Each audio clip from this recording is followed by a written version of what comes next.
Thank you very much. So I'm going to talk to you today about certain non-associative algebras called axial algebras. And I and many other people mostly care about them because they have a very rich and interesting relationship to certain finite groups. But it's actually a little bit more general than that, and they are beginning to crop up in a few other areas of mathematics. And I'm going to talk to you today a little bit about the background and the motivation behind these algebras before telling you about some recent computational work that I've been doing in this area. So I'm going to start off not by talking about the algebras themselves, but rather talking about fusion laws.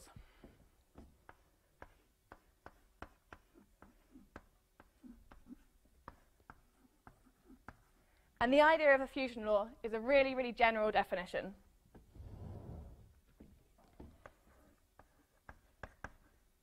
So a fusion law is a pair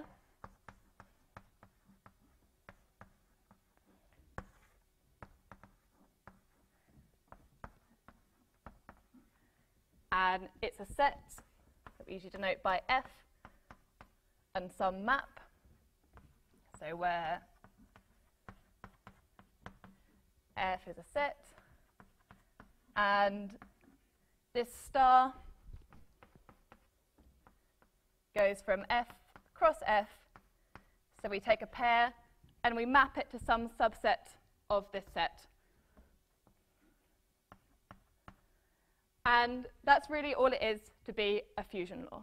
And the idea of fusion is a relatively natural one in mathematics. We talk about fusion particularly of conjugacy classes, but we can also look at representations. But actually, we can even look at just being a group in terms of fusion laws. So one of the most basic examples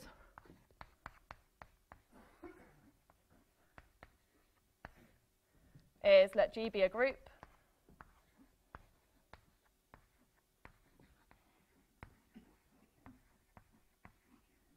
And define, so G is going to be my underlying set, and then I want some sensible thing to be my fusion law map. So again, I'm going to have a star, and it's going to go from G cross G to some subset. And in fact, all I'm going to do is I'm going to take a pair of elements, and I'm going to map to the singleton the subset containing their product. So this is a really easy example, but I'm going to need it to set up some terminology later on. And we call this the group fusion law of G.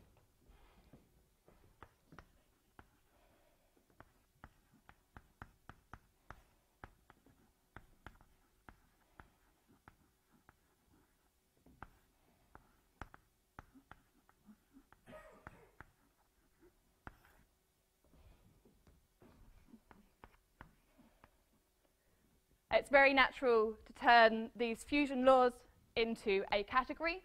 We have a natural definition of what it means to be a morphism of fusion laws. So if I take two fusion laws, one that I call F, and I'm going to take another called H, then a morphism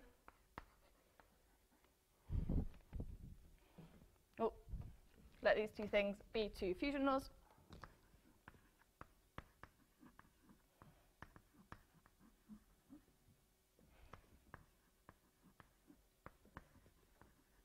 Then a morphism from one to the other.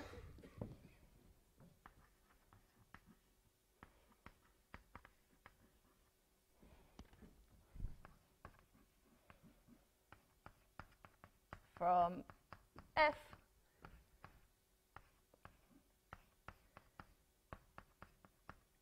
to H, all we require is that it's a map from the underlying sets from F to H that has some sensible preservation of the two maps, the two fusion laws.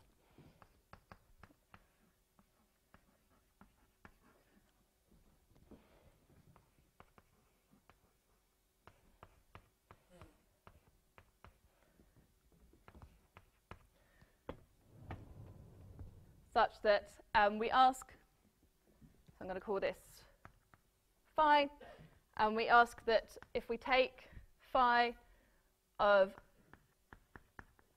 some subset here, this is belonging inside F, then it's going to get contained inside the corresponding subset on the other side.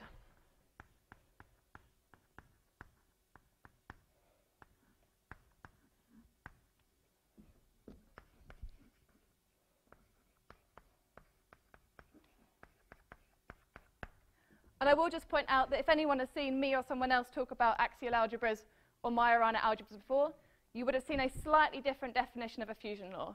This is a much more general definition than what we've taken in the past, and is sort of probably going to be the modern approach to defining fusion laws, in part because we have this very natural morphisms that turn it into a category.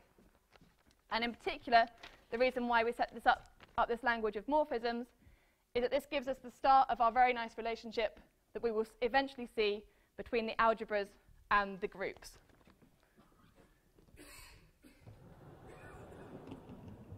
So in particular, if I take one of my fusion laws,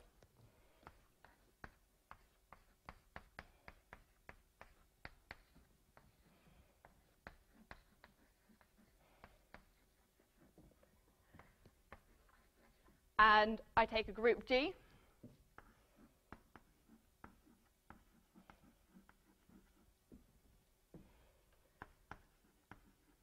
then we talk about fusion laws being G graded, or admitting a G grading.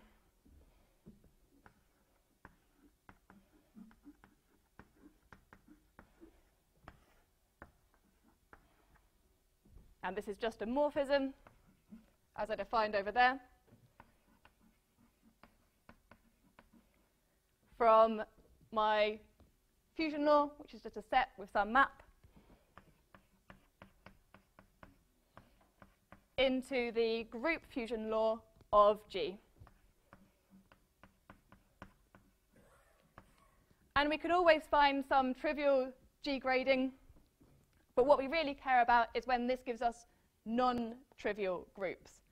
And in this case, this very innocuous, quite straightforward definition is going to give us eventually some nice algebra automorphisms when we switch over onto the algebra world. And indeed, the real reason why we want to talk about these very easy to define fusion laws is because of the relevance that they play in these non-associative algebras that we like, called axial algebras.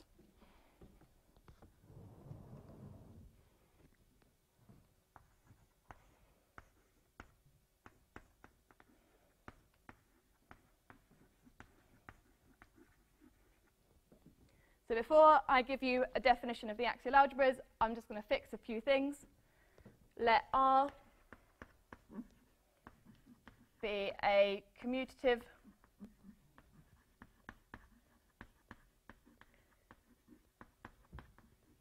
unital ring. Let V be a commutative,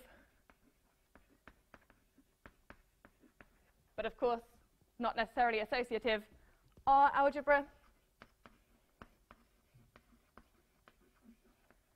And in addition, I'm going to need to fix a fusion law that is going to give me some sort of structure on this non-associative algebra.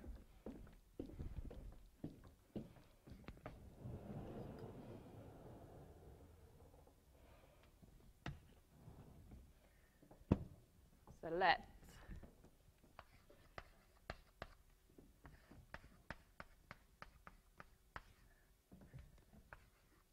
be a symmetric fusion law. That just means that the map is abelian or commutative. And in particular, so to begin with, F was just whatever set you wanted it to be. In this case, I'm going to ask that it's contained inside my ring that I fixed, and that it also contains the multiplicative identity. And the reason why I'm going to want that is because the values that are inside this set are going to end up being eigenvalues of adjoint actions.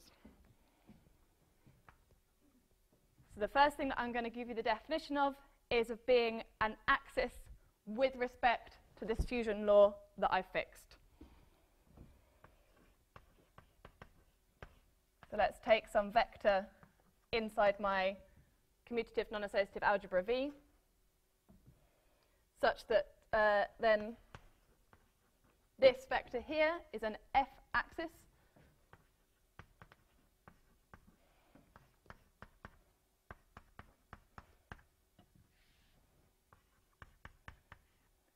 If it obeys 3 axioms. So the first thing that I require is that A is an idempotent.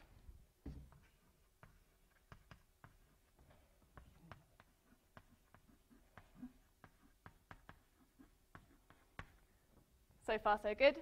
The second one, so my idempotent just lives inside my algebra, and in particular that means that I can have an adjoint action of this idempotent on the rest of the algebra.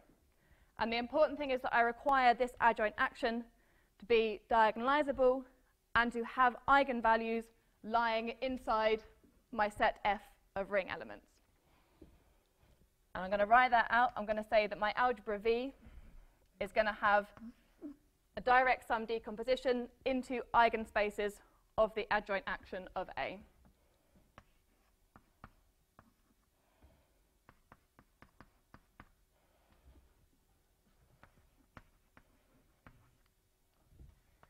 So these V lambda A's are just my eigenspaces.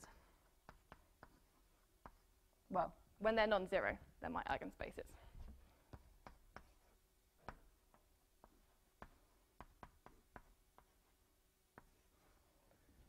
So far, we've got a little bit of structure now coming from the fusion law in that we've used that set F. But the thing that I haven't used yet is the map, the star. And this is actually where the important stuff comes in. So my third and final axiom for this one tells me about how I multiply eigenvectors together. So I have this nice eigenspace decomposition with respect to the adjoint action. And the thing that the fusion law is going to tell me is how I can multiply 2 eigenvectors together. So if I take 2 eigenvalues, the 2 values lying inside my set F, and for all lambda eigenvectors and mu eigenvectors, their product is going to lie in some direct sum of eigenspaces, usually strictly smaller than the whole algebra itself, otherwise you haven't done very much. And this set that is going to determine this direct sum is going to come from the fusion law. So it's going to come from the set given by taking lambda and mu and seeing what their image is under that map star.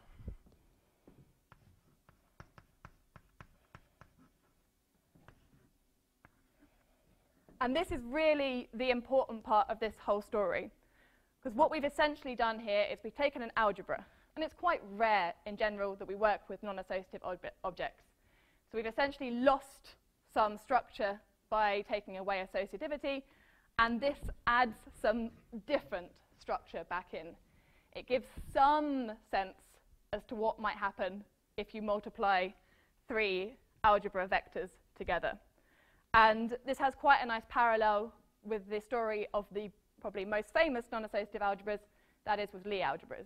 You take away associativity, but then you add in some extra structure using the Lie bracket and the Jacobi identity, and then that gives you the nice rich structure of Lie algebras. And it's exactly what we're looking for here. We've just put a different structure on these algebras, and we're expecting to see some nice, rich, interesting mathematics as a result of that. So far, I've only defined what it is to be an f-axis. What does it mean to be an f-axial algebra? Well, it just means that you're generated by some of these idempotents.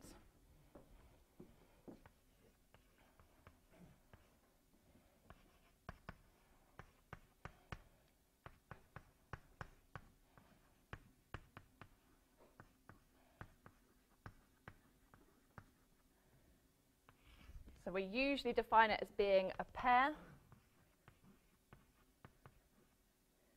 So we have our algebra, but then we also fix a distinguished set of idempotents that we're going to ask obeys those three axioms there.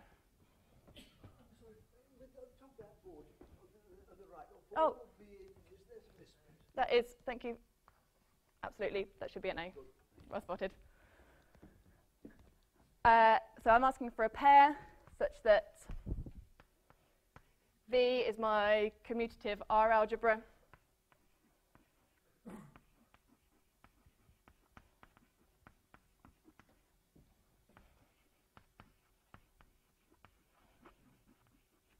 And A is a set of F axes.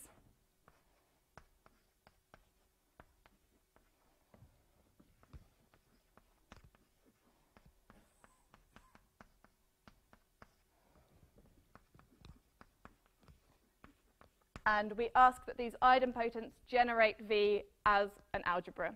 So V is the smallest subspace of V that's closed under multiplication that contains these idempotents A, which I write like this. So let's look at some examples. And we do generally talk about these being non-associative algebras, but associative algebras also fit into this framework, albeit in a not so interesting way. But we do let them join the party. So if V is an associative algebra,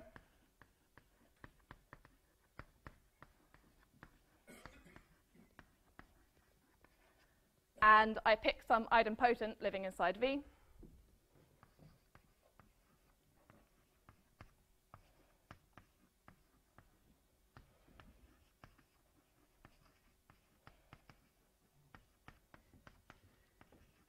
then A does obey a fusion law.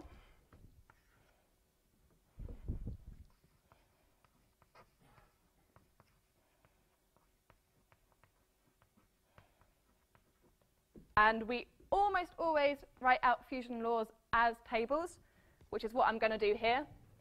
So it takes you approximately half a minute, if not that, and a piece of paper to work out that an idempotent in an associative algebra has to have the eigenvalues 1 and 0. So that's what my F is going to equal. And so when I write out my fusion law as a table, I have my eigenvalues like this. And if I take a 1 eigenvector and a 1 eigenvector and I multiply them together, this is going to give me another 1 eigenvector, a 1 and a 0 gives me a 0, and a 0 times a 0 gives me a 0. I'm sorry to bring you back here, but you've direct sum, other things under the direct sum correct is you've got other new lambda and mu in the right order. So this is... Shouldn't the mu be fixed between the lambda and the mu? Or have I got... No, so this is a... Oh, I'm sorry, yeah, okay, yes, right, yeah, okay, no. Oh, I see, I'm sorry, I've misread it, yeah, fine, you're all right, I apologize, yeah. No, that's fine, that's cool. Okay, good, I got it right? Yeah, I think I got it right. That's fine. So this is, so if associative algebra is generated by its idempotents, then it's an axial algebra. Fine. Perhaps a more interesting example is that of Jordan algebras.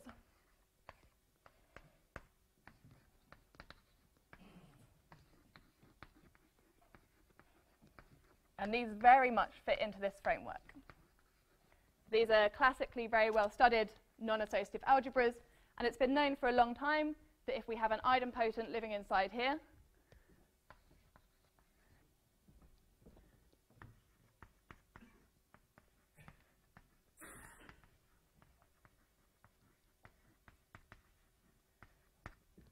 then it's been known for a long time that this obeys what's called a Peirce decomposition, which in the language which I've just set up here is the following fusion law. Then A obeys. So this time my eigenvalues are 1, 0, and a half. And we actually get the same as the associative case going on here. But then what happens to the 1/2? It gets preserved with multiplication with a 1 or a 0. But then a 1/2 and a 1/2 multiplied together goes into the direct sum of the 1 eigenspace and the 0 eigenspace. The final example, which I want to give you, is my favorite, and probably Sasha's favorite as well. And this is the reason why this language of fusion laws and axial algebras came to be in the first place, and that is the example of the Grice algebra.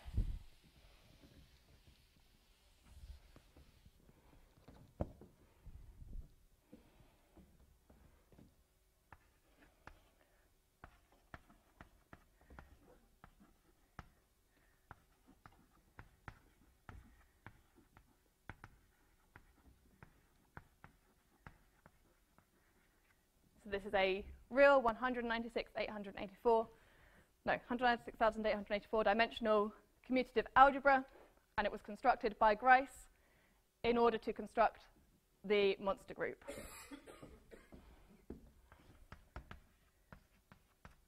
So the automorphism group of this algebra is the monster simple group, and the Grice algebra itself is very close to being an irreducible representation of the monster group. Then the Grice algebra is generated by a set of idempotents known as 2A axes. This language came long before axial algebras. This was the language of Conway and Norton, for example. And this is generated by a set A, where A consists of idempotents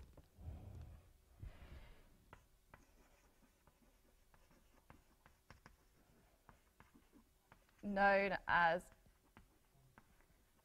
2A axes, and they obey the following fusion law.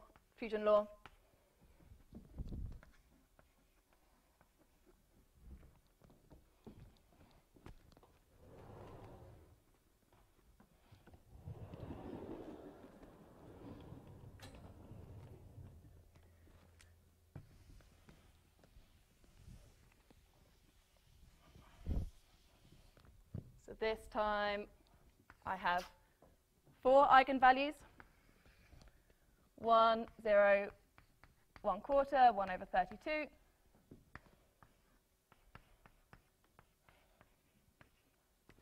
And we have the same behavior as in the Jordan case.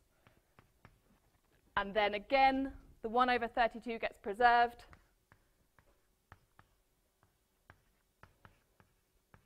Except by multiplication with itself, and then we go to 1, 0, 1/4. And so these two in particular, the Grice algebra and subalgebras thereof, and also the Jordan algebras, are really the motivating example behind axial algebras. This seems to be a very natural thing to ask an algebra to have. And the really striking thing is that for the Grice algebra to contain one idempotent that has this very specific behavior is fine. But for it to contain an enormous number that all display this specific behavior and generate it, that's the interesting thing, and that's the thing that we want to generalize and study using the world of axial algebras.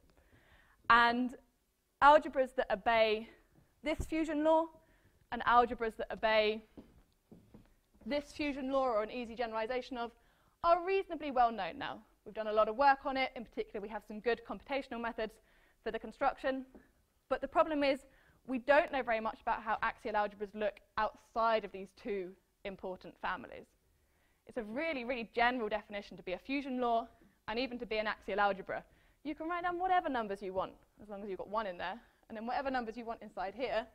So there's a huge scope that we know very little about.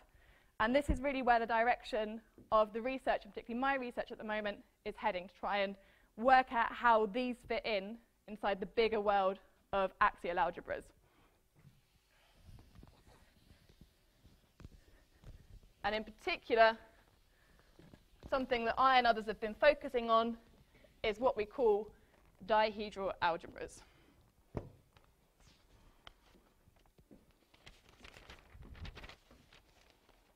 Oh, no, before I talk to you about dihedral algebras, I would just like to mention I haven't really talked about any groups. So, if you'll recall, unfortunately you will because it's still on the board, I gave you that nice definition of what it means for a fusion law to be graded.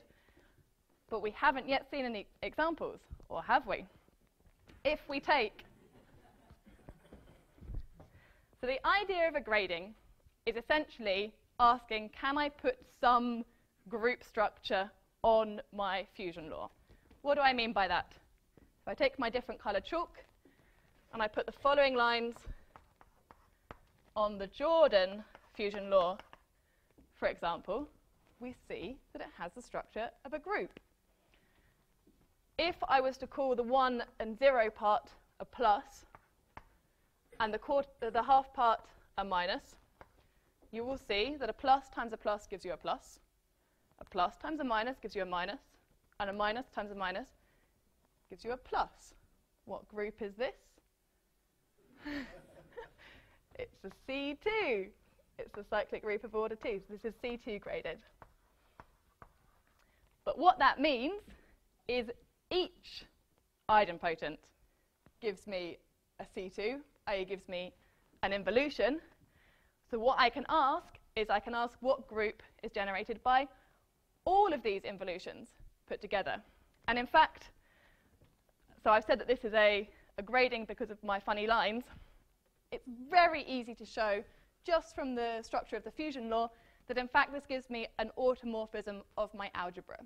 So it preserves the vector space, but also the algebra structure. And in the Jordan case, the groups generated by these involutions are always 3 transposition groups. And there's a really nice relationship between 3 transposition groups and algebras that look like this, axial algebras of Jordan type. But even better, I can do the same game over here. I again have a plus part and a minus part. And so I again have a C2 grading. And in this case, this gives us a bijection, and this bit was known already by Conway and Norton. This gives us a bijection between the 2A axes, the idempotents that obey this fusion law, and the 2A involutions in the monster. And this gives you a really rich relationship between the algebra and the automorphism group. And really the whole story, particularly when we're studying algebras that look like this, is that the algebras and the groups are almost inseparable. You often want to be able to switch between the group and the algebra, and studying things in the algebra can tell you about things in the group, and vice versa. So this is where the really rich relationship between algebras and groups that I care about, and many other people care about, comes in. But in fact, for the bit I'm going to tell you about next, the recent work that I've been doing, this definitely does fit into the framework of the algorithm that I've been building, but it's not necessarily the case. We don't have to have a grading on this for the following work to be of relevance. What number am I on? 3? Dihedral algebras.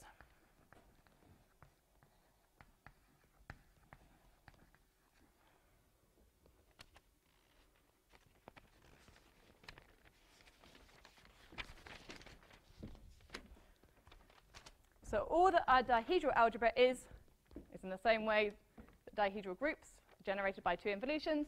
These are algebras that are generated by two axes.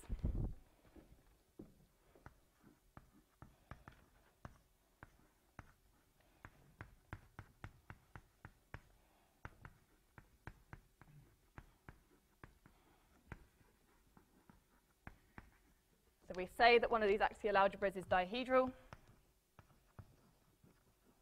if it can be generated by two of its axes.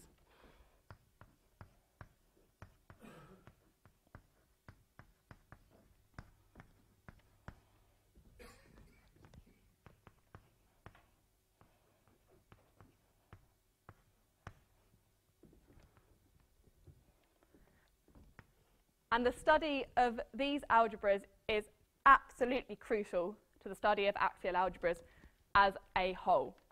Just because if you have a classification, particularly a constructive classification of the dihedral algebras, it tells you how to multiply two axes together. And if you don't know how to do that, and you don't know these algebras, there's no hope in hell that you're going to be able to construct any larger examples. So if you want to do any constructive or classification results on larger axial algebras, really step 0, the first thing you have to do is classify the dihedral algebras. And this, of course, was one of the first results in the field. So the dihedral classification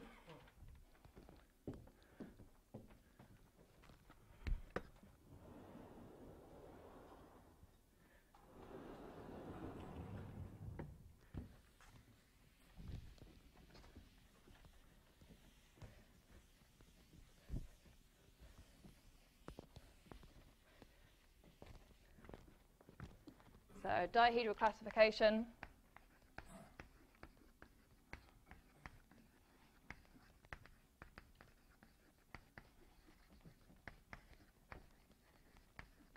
is known in the following two cases.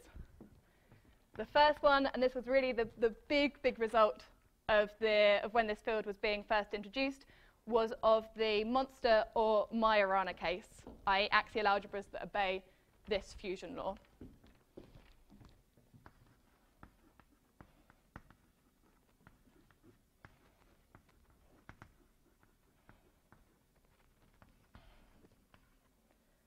And the answer in this case is really nice.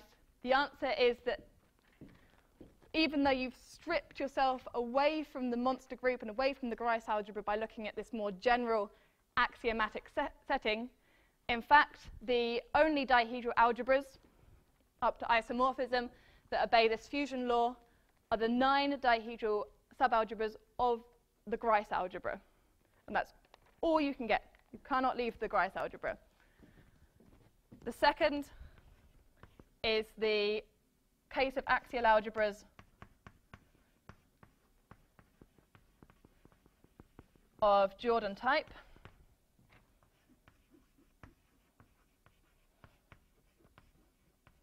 which includes the Jordan case and some generalization. So these two results, the first one was done in the very first case by Ivanov, Pasechnik,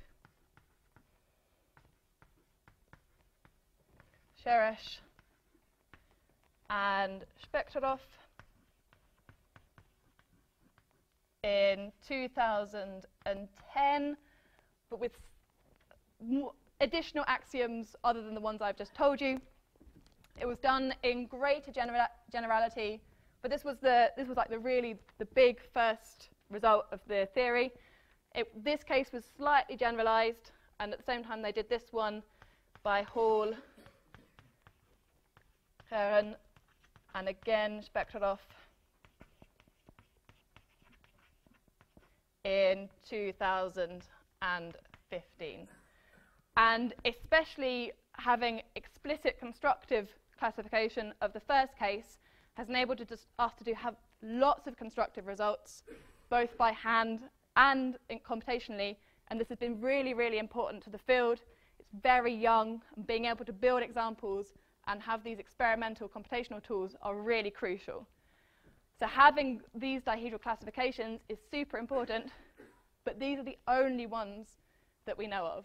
So the question is, can we use these methods and expand this to a more general approach in order to construct dihedral algebras of generic fusion laws? And this is what I've been doing.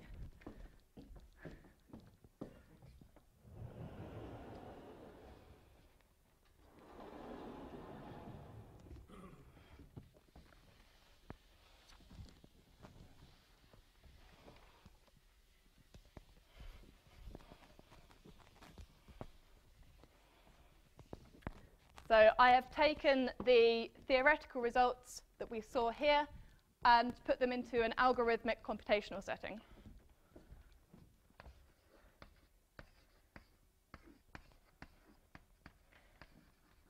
An algorithm to construct and classify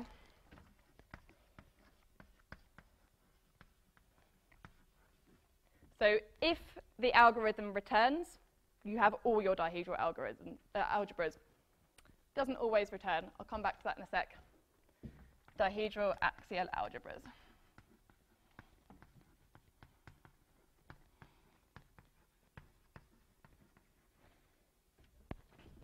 So what does this look like? The input is really just a fusion law whose values are contained inside some ring or field. And I'm going to say a field. Does work over rings, but that's a little bit beta at the moment. But the field works like a dream. That's lovely. And what do we have as the output? If successful,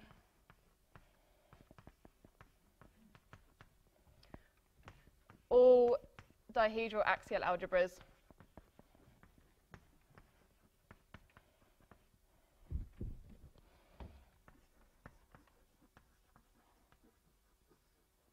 for that fusion law and that field.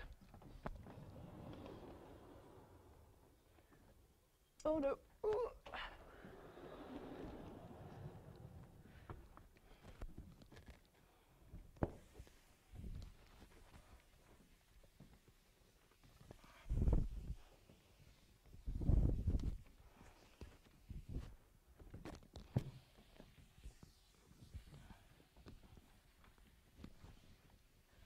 So I have implemented this.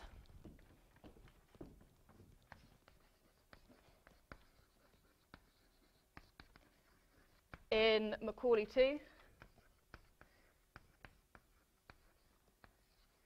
For reasons that I have not explained here, we often find ourselves, even if we're constructing over a field to begin with, we often find ourselves passing into a polynomial ring or quotients thereof and constructing the algebra over that. And so that was why Macaulay 2 ended up being a correct choice for this implementation.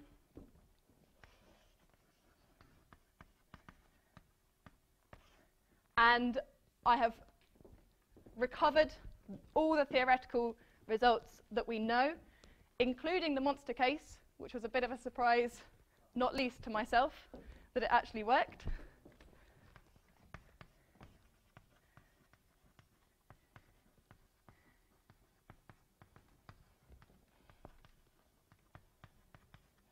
And many others.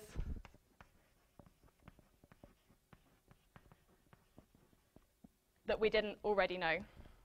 Some caveats.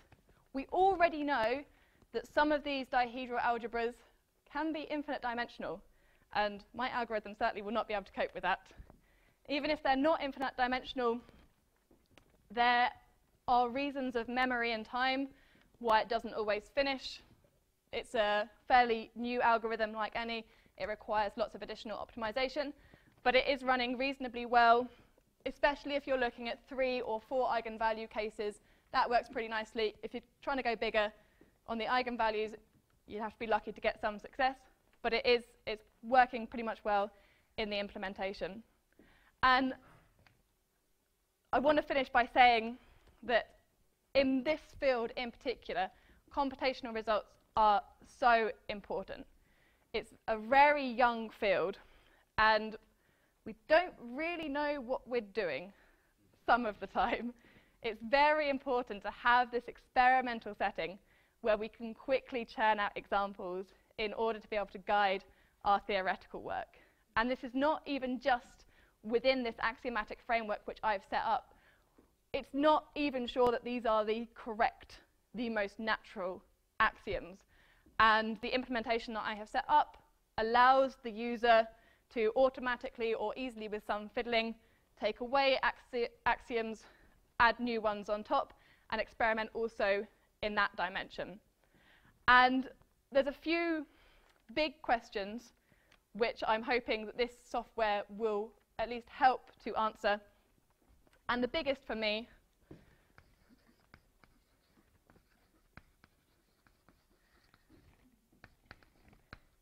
is the monster special? We're pretty sure the answer is going to be yes. Why is it special? So in the broader world of axial algebras, we're expecting for a sort of medium-term goal that these algebras are going to end up being natural objects in their own right. And when we study these, we're going to find, and we're already beginning to see this, a rich natural structure with links to other areas of mathematics. But in particular, we're really hoping to see the Grice algebra and possibly also Jordan algebras appearing as sporadic examples or as particularly distinguished families coming out. But before we can even do that, the first question we have to ask is this fusion law special? So in particular, are the values 1, 0, a quarter, 1 over 32, distinguished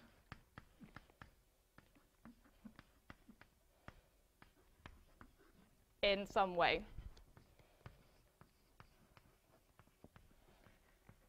And already the experimental evidence is yes, probably.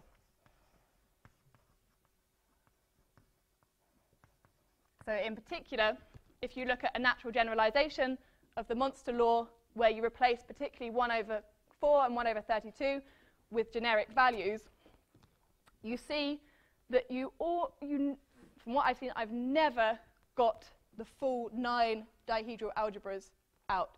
You always get usually a subset thereof, but you're usually only seeing 2 or 3 or sometimes 4 dihedral algebras, and they're much, much lower dimension.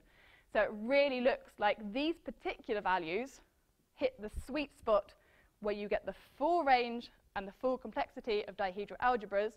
And of course, these are the building blocks for all the other algebras that you're going to want to construct. So it looks like these particular numbers are really distinguished in some natural sense in that these are the only ones that are going to give us the complexity of the structures that would give us examples such as the Grice algebra. And this is what we've seen from experimental results coming from this software, and will hopefully then allow us to attack this problem in a theoretical way. Thank you for listening.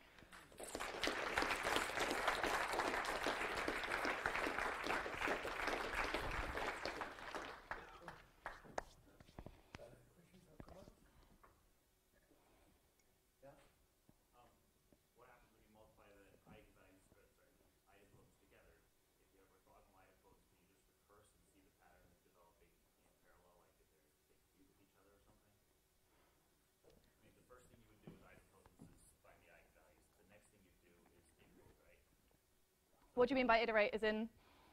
Well, the first part of a Peirce decomposition is you have the spaces. The next one is do a quartization, right? Make E1 plus E2 plus E3 and just build the wider thing, right? Oh, as in adding, so you have the 2 idempotents, and you ask what happens when you add further ones into your algebra? If I had E1 and E2 and I multiply them together and they become 0, then I'd like to find an E3 that splits up E2 into like 2 and E3. And then eventually you make some formula that looks like matrix. This is how you quartize the algebra. Is there a space in here to see that already, or is that missing from if I've understood your question correctly, I'm not sure that... No, I'm not sure we're talking the same language. A0 and A1, do they multiply and tell you anything you know? Sorry? In a dihedral algebra, the A0 and A1, they multiply them together. Do you know anything about them? Yeah, exactly. Yeah. So we have. I think what you're asking can be answered in certainly a computational sense.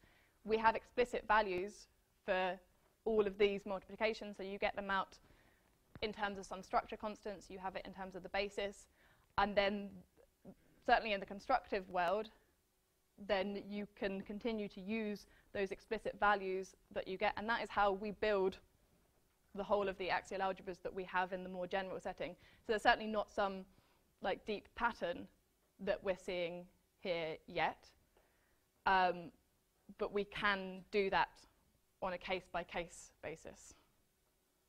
So then you build some sort of a David diagram that says A1 and A2 linked by something, but you can eventually get far enough where they now commute with each other. Yeah, so that is what it starts. That's what I think that's what I mean when I say we're building them up using these dihedral algebras. I think that's what you're talking about there. So yeah, that is what it ends up looking like when you go past this onto the next steps. Okay, any other questions? No? Well then, thank you.